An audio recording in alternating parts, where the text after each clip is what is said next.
राष्ट्रवादी काँग्रेस सोडून भाजपात गेलेल्या मोहिते पाटलांची ताकद भाजपला ओळखता आली नाही.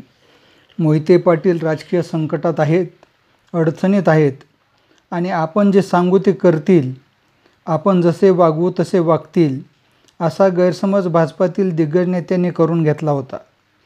राष्ट्रवादी काँग्रेसमध्ये वरच्या फळीतील नेत्याकडून एवढा त्रास होत असतानाही विजयदादांनी बराच काळ संयम धरून ठेवला होता. लगेचच शरद पवारांना सोडले नव्हते. भाजपमध्ये गेल्यानंतरही विजयदादा आणि रणजितदादा यांनी भाजपची नेते मंडळी ठरल्याप्रमाणे वागतील याची बरेच दिवस वाट पाहिली. पण काल राजकारणात आलेले नाईक निंबाळकर आणि राम सातपुते यांना पुढे करून भाजपा मोहिते पाटील यांना त्यांच्या सोलापूर जिल्ह्यात आणि माळशिरस तालुक्यात शह द्यायला बघत होते.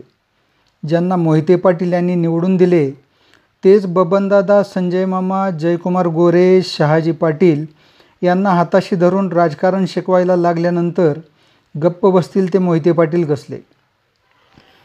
सोलापूर जिल्ह्याच्या कानाकोपऱ्यात भाजपा वाढवण्याचे काम धैर्यशील मोहिते पाटील यांनी केले. नव्या कार्यकर्त्यांची फळी तयार केली, रुसलेल्या जुन्यांना एकत्र केले, पक्षाच्या सर्व योजना राबवल्या.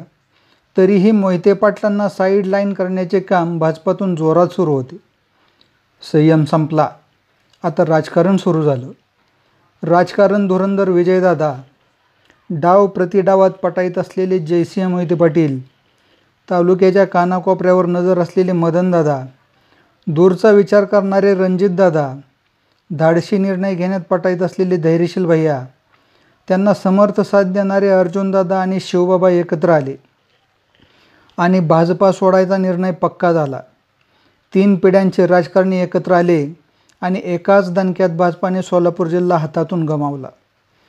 आज मोहिते पाटलांची साथ द्यायला शरद पवार आणि सुशीलकुमार शिंदेंसारखे मुत्सद्दी नेते एकत्र आले आहेत. याचा सोलापूर जिल्ह्यात भाजपला फार मोठा फटका बसणार आहे.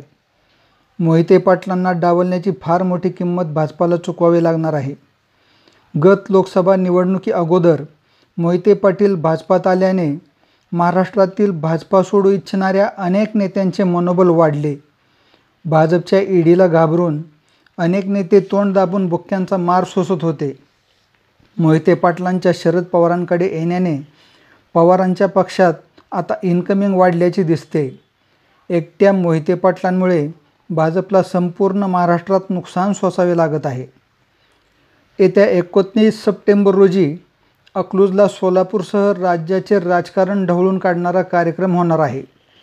अकलूजच्या कार्यक्रमात भाजपचा सुपडा साफ करण्याचा मनसुबा धैर्यशील मोहिते पाटलांनी आखल्याचा अंदाज भाजपला आल्याने त्यांनी धैर्यशील मोहिते पाटलांचा धसकाच घेतला आहे. देवेंद्र फडणवीस, चंद्रकांतदादा सोलापूर जिल्ह्यावर व माळशिरस तालुक्यावर बोलेनात. नाईक निंबाळकर तर इकडे फिरकेनात. रामभाऊ सातपुते अचानक गप्प झालेत. भाजपच्या गोटात नीरव शांतता पसरली आहे. मोहिते पाटील व पवारांची पुढची चाल काय असेल, 29च्या कार्यक्रमात काय काय होतंय याकडे भाजपा डोळे लावून बसले आहे. सोलापूर जिल्ह्यात विधानसभेच्या पार्श्वभूमीवर नवीन रणनीती आखावी, ती होणारे डॅमेज कंट्रोल करावे या विवंचनेत भाजपा पेकाळून गेली आहे. ज्या संजय मामा, बबनदादा, परिचारक, जयकुमार, शहाजी पाटील यांच्या जोरावर भाजपा उड्या मारत होती, आता त्यांचेच आपापल्या मतदारसंघात धाबेदान आणले आहे. त्यातच धैर्यशील मोहिते पाटील आणखी कोणते नवे डाव टाकतील या आशंकेने भाजपला सारखा ठसका लागतोय.